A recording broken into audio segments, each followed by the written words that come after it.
ரவி அந்த சிவாவை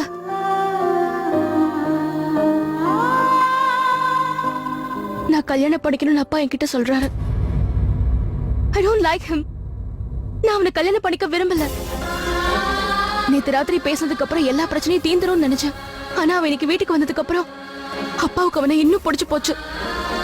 நாளைக்கு ஈவினிங் அவங்க பேரண்ட்ஸ் வீட்டுக்கு வர சொல்லிருக்காரு. ரவி எனக்கு என்ன பண்றதுன்னு ஒண்ணு புரியல. உன் மனசுல என்ன தோணுது? ரவி என்னால இந்த கல்யாணத்தை பண்ணிக்க முடியாது. நீ என் ஃப்ரெண்டு தானே, ப்ளீஸ் ஹெல்ப் மீ. எனக்கு அவனை கல்யாணம் படிக்க கொஞ்சம் கூட இஷ்டம் இல்ல. ப்ளீஸ் ரவி, எப்படியாவது ஹெல்ப் பண்ணு. Help me.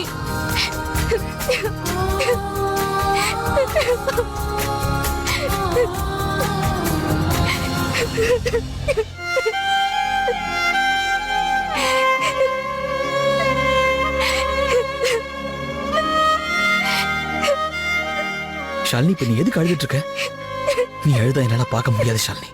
ரவி, நீ எனக்கு உதவி செய்வல்ல, என்னால இந்த கல்யாணம் பண்ணிக்க முடியாது. Please help me Ravi, please help me. சரி, நான் உனக்கு நிச்சயமா ஹெல்ப் பண்றேன்.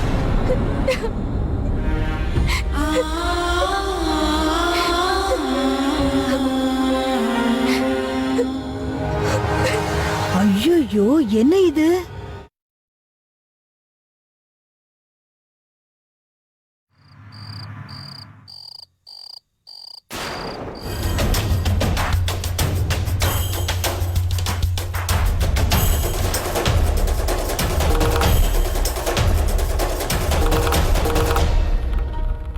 நீ இங்கேயா? அதுவும் இந்த நேரத்துல? ஷாலினி எந்த அளவுக்கு நீ விரும்புற? என்ன இல்ல, ஷாலினி உனக்கு எவ்வளவு பிடிக்கும்னு கேட்டேன். இதை கேட்கதான் இப்ப நீ இங்க வந்தியா? ஆமா, எனக்கு ஒரு உண்மை தெரியணும். நீ ஷாலினியை எந்த அளவுக்கு லவ் பண்றேன்னு சொல்ல. அவளுக்காக நீ என்ன வேணாலும் செய்வியா? அவன் மேல உனக்கு எந்த அளவுக்கு லவ் இருக்குன்னு சொல்ல. அவளோட கெட்ட விஷயங்கள், கெட்ட பழக்கங்கள் எல்லாத்தையும் மீறி நீ அவளை கல்யாணம் பண்ணிப்பியா? அவ்வளவு டீப்பா லவ் பண்றியா? அவ கண்ணுல இருந்து ஒரு சொட்டு கண்ணீர் கூட வராம உன்னால பாத்துக்க முடியுமா? அவளை எந்த அளவுக்கு விரும்புற? அவன் முகத்துல வர ஒரு சின்ன சிரிப்புக்காக நீ என்ன வேணாலும் பண்ணுவியா? ஷாலினி அந்த அளவுக்கு பிடிக்குமா? அவன் முகத்தை ஒரு வாட்டி பார்த்ததும் இந்த உலகமே உனக்கு மறந்து போகுமா? சொல்லு, அந்த அளவுக்கு அவளை காதலிக்கிறியா? ஆமா, அந்த அளவுக்கு அவளை நான் காதலிக்கிறேன்.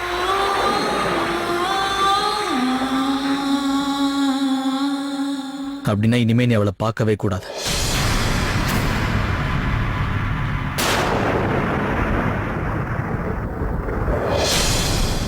ஏன் இப்படி சொல்ற? என உன்னோட இந்த ஆழமான காதலுக்கு அவள் லாய்க்கே இல்லாத. நீ என்ன சொல்ற ரவி? அவள் நல்ல பொண்ணு இல்லைன்னு சொல்றேன். உறவோட மதிப்பு அவளுக்கு தெரியாதுன்னு சொல்றேன். எந்த உறவையும் பாதுகாக்க தெரியாத ஒரு பொண்ணு அவ. பசங்களோட நல்ல ஊர் சுத்துவா, கண்டவங்களோட ரிலேஷன்ஷிப்ல இருப்பா. இதுதான் அந்த பொண்ணோட கேரக்டர். எக்கச்சக்கமான பாய் ஃப்ரெண்ட்ஸ் அவளுக்கு. இப்படி சும்மா துணி மாத்திர மாதிரி பாய் ஃப்ரெண்ட்ஸை மாத்திட்டு போற பொண்ணு அவ. சின்ன வயசுல இருந்து பாக்குறவண்ணா அவளோட கேரக்டரே சரியில்லை. எத்தனையோ வாட்டி நானே நேர்ல பாத்திருக்கேன். போத தலைக்கேறி எப்ப பார்த்தாலும் பசங்களோட ஹோட்டல், நைட் பார்ட்டி, கிளப்னு சுத்திக்கிட்டே இருப்பா. சிவா, இதை உனக்காக தான் சொல்றேன். நீ அவளை கட்டிக்கிட்ட உன் நிம்மதி போயிடும். இன்னொன்னு தெரியுமா உனக்கு? இதுல ப்ராப்ளம் ஷாலினி கிட்ட இல்ல. ப்ராப்ளம் அவ உடம்புல ஓடுற ரத்தத்துல இருக்கு.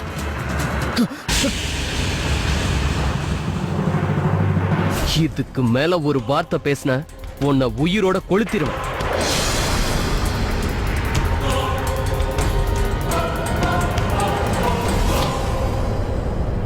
நீ அவளை நம்பிக்கை துரோகின்னு சொல்றியா? உன்னோட ரத்தத்துல தாண்டா விசுவாசமே இல்ல. எல்லார விட உன்னதான் ஒரு நல்ல ஃப்ரெண்ட் அவ மதிக்கிறா. பாலா அங்கிள் உன்ன ஒரு புள்ள மாதிரி நினைச்சிட்டு இருக்காரு. ஆனா நீ now get out.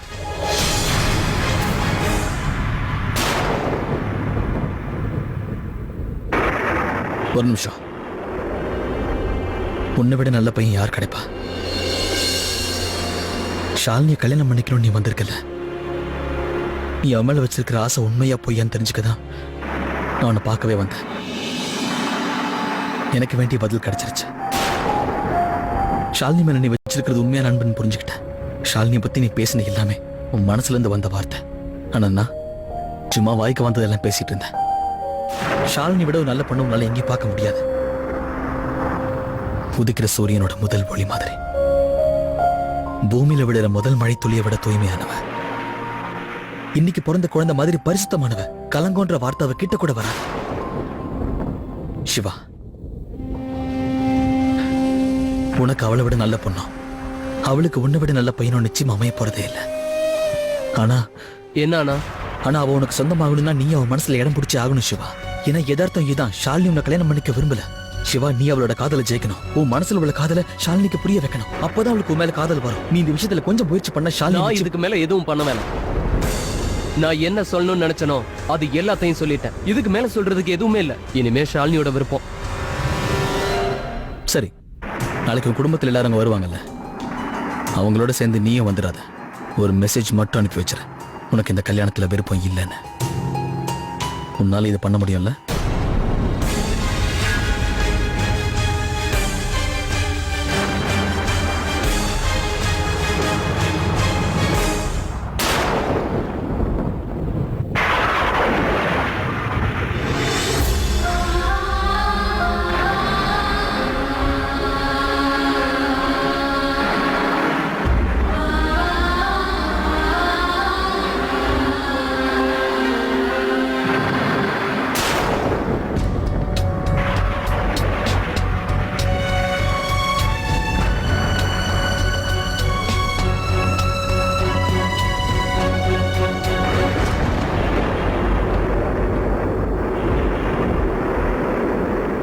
கடவுளே, திடீர்னு என் பையனுக்கு என்னாச்சு? நான் ஊர்ல இருந்து வந்தப்போ ரொம்ப சந்தோஷமா இருந்தானே, ஆனா இப்போ எதையோ பறி கொடுத்த மாதிரியே இருக்கான்.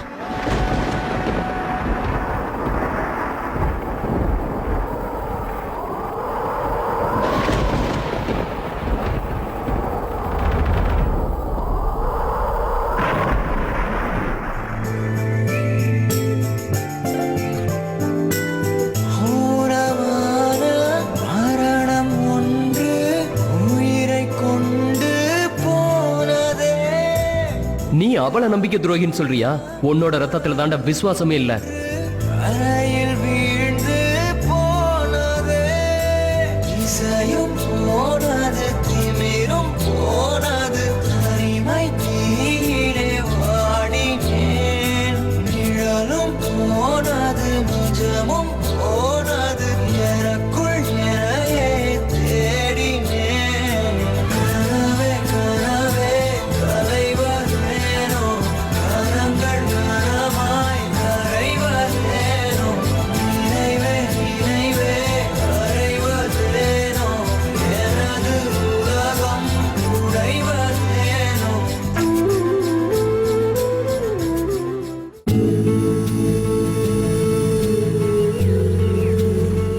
மாங்கல்யம் வேணா பாக்கிறதுக்கு சாதாரணமா.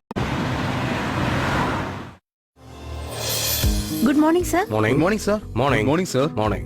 வணக்கம் பாலகிருஷ்ணன் சார். வணக்கம். எப்படி இருக்கீங்க? நான் நல்லா இருக்கேன். உங்க டிப்ஸ் ரொம்ப உதவியா இருந்துச்சு. Thank you. நான் உங்களுக்கு கடமைப்பட்டிருக்கேன் பாலா சார். உங்களால தான் இன்னைக்கு நான் என் பொண்ணுக்கு ஒரு நல்ல இடத்துல நிச்சயம் பண்ணி வச்சிருக்கேன். Congratulations. Thank you. Thank you sir.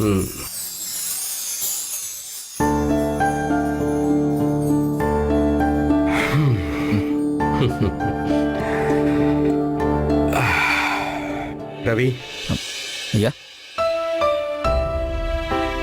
உனக்கு 14 வயசு. அப்போல இருந்து நீ என் கூட வேலை செய்யற. ஆனா இன்னைக்கு ஷேர் மார்க்கெட் டிப்ஸை என்னை விட அருமையா நீ தான் கொடுக்குற. அதனாலதான் மத்தவங்க வார்த்தையை விட உன் வார்த்தைக்கு அதிக மதிப்பு கொடுக்குறேன். சரி, நேத்து ஒரு வேலையை உங்ககிட்ட ஒப்படைச்சனே, அது என்ன ஆச்சு சொல்லுப்பா. நம்ம ஷாலினி கல்யாண விஷயத்துல என்ன முடிவு எடுத்திருக்கா? அவனுக்கு கல்யாணம் பண்ணி கொடுத்துறாதீங்க. இல்ல, அப்படியே எதுவுமே கேட்காம கல்யாணம் பண்ணி கொடுத்துறாதீங்க. ஷாலினி கல்யாணத்துக்கு முதல்ல சரின்னு சொல்லட்டும், அவளே சிவாவை விரும்பட்டும். அது என்னப்பா சொல்ற? சிவாவையும் அவங்க குடும்பத்தையும் இன்னைக்கு வீட்டுக்கு வர சொல்லியிருக்கேனப்பா. நல்ல விஷயம்யா, அவங்க வரட்டும். சிவாவை பத்தி தெரிஞ்சுக்கவும் அவனை புரிஞ்சுக்கவும் அவளுக்கு இன்னொரு வாய்ப்பு கிடைக்கும். ஓகே, சரி. ரவி, ஷாலினி இன்னையிலிருந்து உன்னோட ப்ராப்ளம். என்னை விட உனக்கு தான் அவளை நல்லா தெரியும். அவளுக்கு எது பிடிக்கும் எது பிடிக்காது. அதே மாதிரி சிவா விஷயத்திலையும் அவளை எப்படி சம்மதிக்க வைக்கிறதுன்னு உனக்கு தெரியும் இல்லையா? ஷாலினிக்கு பிடிவாத குணம் அதிகமா இருக்கும் பெரியயா. ஒரு வாட்டி ஒரு முடிவு எடுத்துட்டான்னா அது அவளை ஈஸியா மாத்திக்க மாட்டான். இது சிவா விஷயத்திலையும் அப்படிதான் இருக்கா. ஷாலினி அவளை ரியலைஸ் பண்ணாதான் நடக்கும். அவளுக்கே அவ இன்னொரு வாய்ப்பு கொடுத்துக்கிட்டுமே நிச்சயமா ஒத்துப்பா. இதுல நீங்க புரிஞ்சுக்க வேண்டிய விஷயமே, ஷாலினி கிட்ட ஒரு ப்ராப்ளம் இருக்கு. அவ இங்கிருந்து யோசிக்கிற பொண்ணு. மனசை கேட்டுதான் முடிவெடுப்பா, புத்தியை கேட்டு இல்ல. இப்போ உன்கிட்டயும் அதே ப்ராப்ளம் தானே இருக்கு. நீயும் அவள மாதிரியே இங்க இருந்து யோசிக்கிற ஆளுதான். அதனாலயோ என்னவோ உனக்கு ஷாலினியை பத்திய எண்ணம் எப்பவும் இருக்குது. அதனாலதான் அவளை பத்தி நீ இவ்வளவு தெரிஞ்சு வச்சிருக்க. எனக்கு முழு நம்பிக்கை இருக்குப்பா. ஷாலினி சிவா மேரேஜ் விஷயத்திலயும் நீ வழக்கமான சக்சஸ் கொடுப்ப. இது உனக்கே தெரியும். ஷாலினி புகுந்த வீட்டுக்கு போனதுக்கு அப்புறம் பத்மாவதியையும் என்னையும் தவிர அவளை நினைச்சு அதிகமா அழப்போறது யார் தெரியுமா? நீ மட்டும்தான்.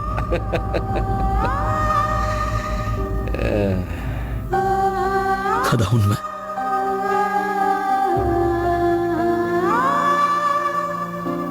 அவளை நினைச்சு ரொம்ப அழுவேன். ரொம்ப அழுவேன். அம்மா, அந்த ஷாலினி அவங்க அம்மா கிட்ட கூட அந்த அளவுக்கு அழுதுருக்க மாட்டா தெரியுமா? அந்த ரவி முன்னாடி அப்படி தேம்பி தேம்பி அழுதா. அந்த ரவிய முதல்ல வேலையை விட்டு அனுப்பிட்டா நல்லா இருக்கும். நீ வேற சசி, நம்ம வீட்ல இருக்கிறது சரியில்லைன்னா அடுத்தவங்கள சொல்லி என்ன பிரயோஜனம்? ஷாலினிங்கிற துணியை தான் என் புள்ள கண்ணுல கட்டி வச்சிருக்கானே. நான் ஒண்ணும் சும்மா இருக்க போறதில்ல. எல்லாத்தையும் தலைகீழ மாத்தியே தீருவேன். என்ன சொல்றீங்கம்மா? என் பையன்தான் சிவாவோட அப்பா அம்மாவை வீட்டுக்கு வர சொல்லியிருக்கான்ல. ஷாலினிக்கும் சிவாவுக்கும் கல்யாணம் பேசி முடிக்கிறதா இருக்கான்ல. நானும் அதை பார்க்க தானே போறேன். அவன் எப்படி இந்த சம்பந்தத்தை பேசி முடிக்க போறான்னு பார்க்கறேன். நாளைக்கு அவங்க முன்னாடி ஷாலினியை பத்தின ஒரு ரகசியத்தை அவுத்து விட போறேன். அதை கேட்டு பணக்காரங்க மட்டும் இல்ல, கீழ் மட்டத்துல இருக்கிறவங்க கூட அவங்க பிள்ளைங்களோட கல்யாணத்தை ஷாலினி கூட செஞ்சு வைக்க மாட்டாங்க. என்னோட கண்ணு பட்டதுக்கு அப்புறமா எவ்வளவு முயற்சி பண்ணாலும் அந்த சம்பந்தம் முடியவே முடியாது.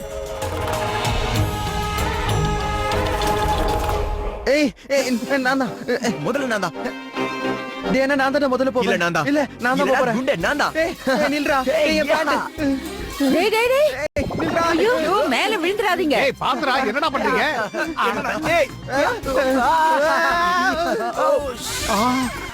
பெரியப்பா நான் உங்க ஸ்போர்ட்ஸ் கார் எடுத்துக்கிட்டு சந்தோஷம் ஏர்போர்ட்ல எடுத்து கூட்டிட்டு வருவா. Please please.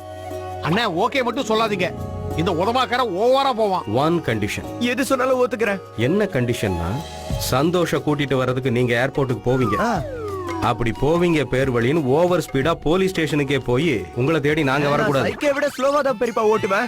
சத்தியமா நீங்க சொல்ற மாதிரியே செய்றேன். மெதுவா இல்ல, ரொம்ப மெதுவா ஓட்டுறேன். ப்ராமிஸ், ஸ்லோவா போறேன். ப்ளீஸ் ப்ளீஸ் சொல்லுங்க. ஓகே, போயிட்டு வாங்க. என்னன்னா நீங்க போங்கண்ணா. போயிட்டு தான் வரட்டுமே. ஸ்போர்ட்ஸ் காரை எடுத்துக்கிட்டு யாரும் எங்கேயும் போக வேண்டாம். என்ன? ஏன்? ஏன்னா ஸ்போர்ட்ஸ் கார் ரொம்ப சின்னதா இருக்கும் இல்லையா? ஆனா சந்தோஷ் நமக்காக பிக் பிக் கிஃப்ட்ஸ் வாங்கிட்டு வருவான்ல. அவ்வளவு பிக் பிக் கிஃப்ட்ஸ் ஸ்மால் கார்ல எப்படி பார்த்தோம்? அதனால தான் வேணும்னா அதுக்காக பின்னாலே ஒரு குட்ஸ் வண்டியை அனுப்பி வைக்கிறேன். போதுமா? இப்போ அவங்கள அவங்க போக்குல விட்டுறேன். எஸ். சரி சரி வா கிளம்பலாம். லேட் ஆக மனசு மாற வாய்ப்பு இருக்கு. சீக்கிரமா போலாமா? இத என்ன கொண்டு வந்திருக்க நீ? டோனட்ஸ். புரியுது. அது ஸ்வீட் மெதுவோட. டேய் டேய், போதும்டா, சும்மா இருங்க ரெண்டு பேரும். பேசாம அத்தை, இருங்க. சந்தோஷ்க்கு டோனட்ஸ்னா ரொம்ப ரொம்ப பிடிக்கும். அமெரிக்கால எப்பவும் இதுதான் சாப்பிடுறானா. அதனால தான் அவன் வீட்டுக்கு வரும்போது இதை நான் செஞ்சுட்டேன். இது அமெரிக்கா ஒண்ணு கிடையாதுல்ல, நாம இந்தியாவுல தானே இருக்கோம். சிந்துஜா, இவ்வளவு நாள் கழிச்சு பாவம் புள்ள வீட்டுக்கு திரும்பி வரான். அவனுக்கு வாய்க்கு ருசியா சமைச்சு கொடுக்க கூடாதா? இட்லி, தோசை, பூரி, வடை, ஒரு ரசம், சாம்பார், ஊறுகாய் அப்படின்னு கொடுக்கணும். அப்பதான் வீட்டுக்கு வந்து திருப்தி கிடைக்கும். ஆனா சந்தோஷ்க்கு போதும் போதும், நீ சமைச்சதெல்லாம் போதும். நான் சந்தோஷுக்கு பிடிச்சதெல்லாம் ஏற்கனவே செஞ்சு வச்சாச்சு. எப்படி இருந்தாலும் இந்த வீட்டு மருமகளுங்களுக்கு சமைக்க முடியாதே. விரல்ல நெயில் பாலிஷ் எல்லாம் போட்டுக்கிட்டு அவங்களுக்கு நேரம் கிடைச்சாதானே அரிசி கழுவ தண்ணியில கைய வைப்பாங்க. இந்த வீடு நல்லா இருக்கோ இல்லையோ, அந்த பியூட்டி பார்லர் வச்சிருக்கிறவங்க வீடு செழிப்பா இருக்கணும். சிவா ஃபேமிலியை ஈவினிங் இன்வைட் பண்ணியிருக்கேன். எல்லாரும் அவங்கவுங்க ப்ரோக்ராமை கேன்சல் பண்ணுங்க. ஷாலினி எங்க? அவளோட ரூம்ல இருப்பா. அவ மூடு இன்னும் சரியா இருக்காது. சாயங்காலம் நீயே அவளுக்கு நல்ல அலங்காரம் பண்ணி கூட்டிட்டு வரணும். புரியுதா? சரிங்க.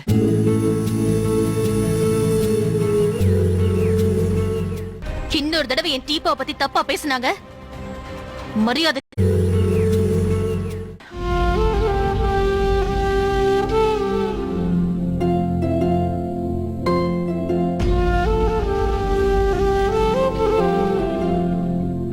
டேய் என்னது இவ்ளோ ட்ரெஸ்ஸா கடைக்காரங்களுக்கு தெரியாம சுட்டு வந்துட்டியா நினைச்சேன் ஷாலினி லூசா நீ ரவி நான் மூட் அவுட்ல இருக்கேன் என்கிட்ட விளையாடினா கொன்னுடுவேன் சரி மூட் அவுட்டுக்கு என்ன காரணம் சொல்லு இங்க பாரு நான் சாயங்காலம் போட்டு போறதுக்கு அம்மா ஹெவி ட்ரெஸ் அனுப்பியிருக்காங்க இதெல்லாம் போட்டுக்கிறதுக்கு நான் கல்யாணத்துக்கு போறேன் கல்யாணத்துக்கு போலமா ஆனா கல்யாணத்தை பத்தி பேச போறாங்கல்ல எதுவா இருந்தா என்ன ஆனா ஒண்ணு ஷாலினி மனசார சொல்றேன் நீ எந்த ட்ரெஸ் போட்டாலும் போரிங்கா இருப்ப நான் எஸ் நான் போறீங்க நீ என்ன பெரிய ராக் ஸ்டாரா அப்படின்னா நான் என்ன போட்டுக்கணும்னு நீயே செலக்ட் பண்ணி கொடு டேய் சூப்பர் ஐடியா ஷாலு இருக்கிற எல்லா ட்ரெஸ் எடுத்து போட்டுக்கோ அதோட கன்ஃபியூஷனே இருக்காது பாக்குறதுக்கு கலர் சிலிண்டர் மாதிரியே இருப்ப பேசி முடிச்சிட்டியா சரி சரி இரு சூஸ் பண்றேன் எப்ப பார்த்தாலும் திட்டிட்டே இருக்க என்ன இது ரொம்ப வம்பு பிடிச்ச வேலையாச்சேப்பா இன்னும் இது ம் ம்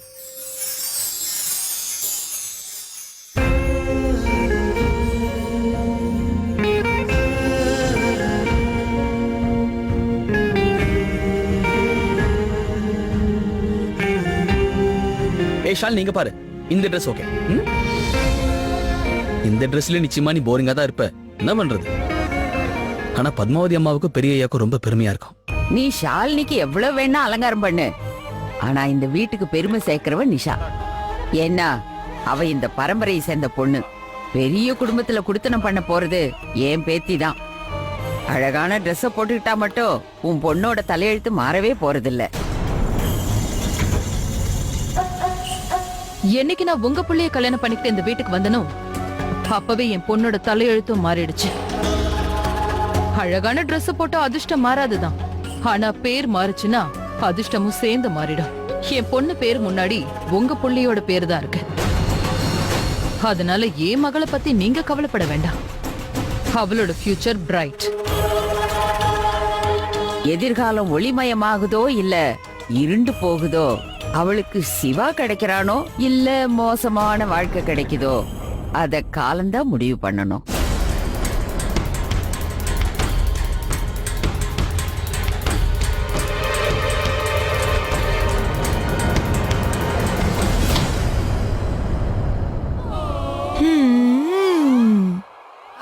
Wow! What fun! Babes, good news! 4 kilo என்னோட எடை குறைஞ்சிடுச்சு தெரியுமா? இல்ல ஸ்னேக்ஸ்ல நான் சாப்பிடவே மாட்டேன். ஸ்னேக்ஸா நாம வெஜிடேரியன் ஆச்சே. இல்ல மார்னிங்ல பாயில்டு பருப்பு அப்புறம் ஈவினிங்ல பாயில்டு வெஜிடபிள்ஸ் அவ்வளவுதான். சிப்ஸையும் வேக வச்சியா? Babes, உனக்கு நான் நாளைக்கு ஃபோன் பண்றேன். பாய். மாதேஷ். ஏன் எங்க கேர்ள்ஸோட டாக்ல கேக்குறீங்க? இத பார் சிந்து, முதல்ல நீ கேர்ளே கிடையாது, உமன். ரெண்டாவது விஷயம், நீ சத்தம் போட்டு பேசுறதுனால அந்த விஷயம் தானா வந்து என் காதுல விழுது. அது மட்டும் இல்ல, உனக்கு 4 கிலோ வெயிட் எப்போ குறைஞ்சது? முதல்ல நீங்க 10 கிலோ குறைங்க, அப்பதான் இது தெரியும். எனிவேஸ், இன்னைக்கு நான் ரொம்ப ரொம்ப சந்தோஷமா இருக்கேன். ஏன்னா வீட்ல நிறைய நடந்துகிட்டு இருக்கு. Lot of fun. ஒரு பொண்ணுக்கு கல்யாணம், ஆனா இன்னொரு பொண்ணு வருத்தப்படுறா. Oh my God. வாயை திறக்காதீ. எங்க அம்மா முன்னாடி கொஞ்ச நேரம் வாயை மூடிக்கிட்டு இருந்தா போதும். நீங்க சும்மா இருங்க. எப்படியும் உங்க அம்மா முன்னாடி பேசுறதுக்கு யாருக்கு தைரியம் இருக்கு? எப்படியோ நான் ரொம்ப ஜாலியா இருக்க போறேன். ஏன்னா அத்தையும் நிஷாவும் ஒரு டீம்ல இருக்காங்க, அண்ணியும் ஷாலினியும் இன்னொரு டீம்ல இருக்காங்க.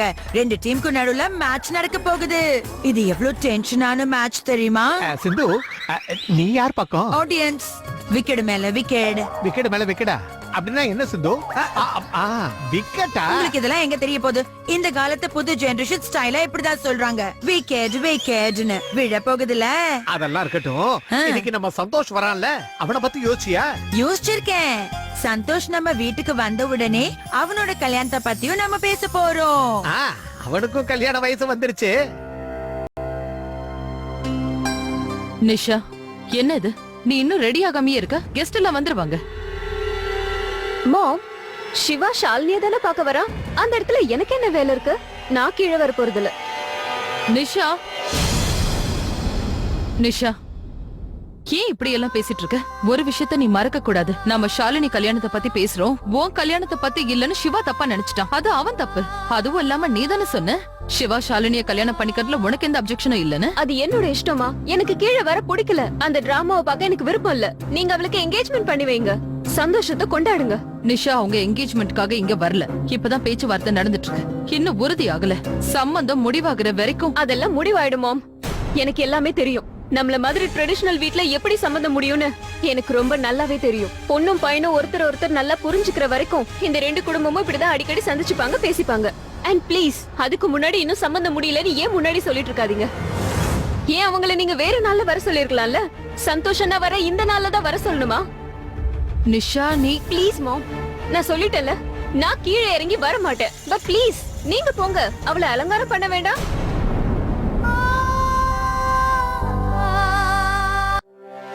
என்ன நிஷா இன்னும் ட்ரெஸ் பண்ணிக்காம இருக்க? பாட்டி, எனக்கு என்ன உனக்கு?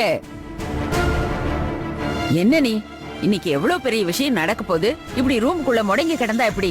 4 பேருக்கு முன்னாடி மூஞ்ச காட்ட லாய்க்கு இல்லாதவதான் இப்படி ரூமுக்குள்ள முடங்கி கிடக்கணும். உனக்கு என்ன குறைச்சல்? நீ லட்சத்துல ஒருத்தி, அவ்வளவு அழகானவர். சரி சரி சரி, சீக்கிரம் எழுந்து ரெடியாக போ. பாட்டி, நான் கீழே வந்து என்ன பண்ண போறேன்?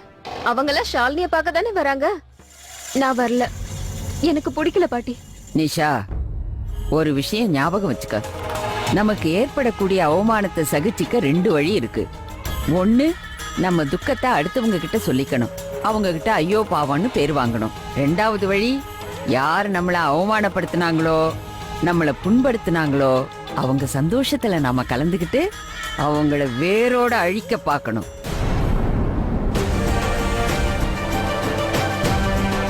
என்னை பொறுத்த வரைக்கும் நிச்சயமா நான் சொன்ன 2வது வழியை தான் நீ எடுத்துக்கணும். அப்பதான் உன்னோட கஷ்டத்தை நீ சீக்கிரமா மறக்க முடியும். இங்க பாரு நிஷா, நீ இந்த ஹேமாவோட பேத்தி.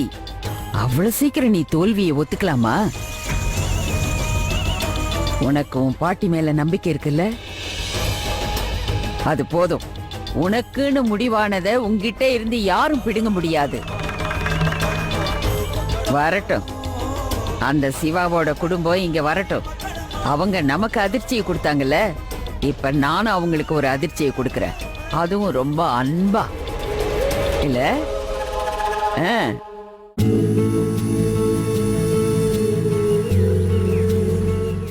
உறவே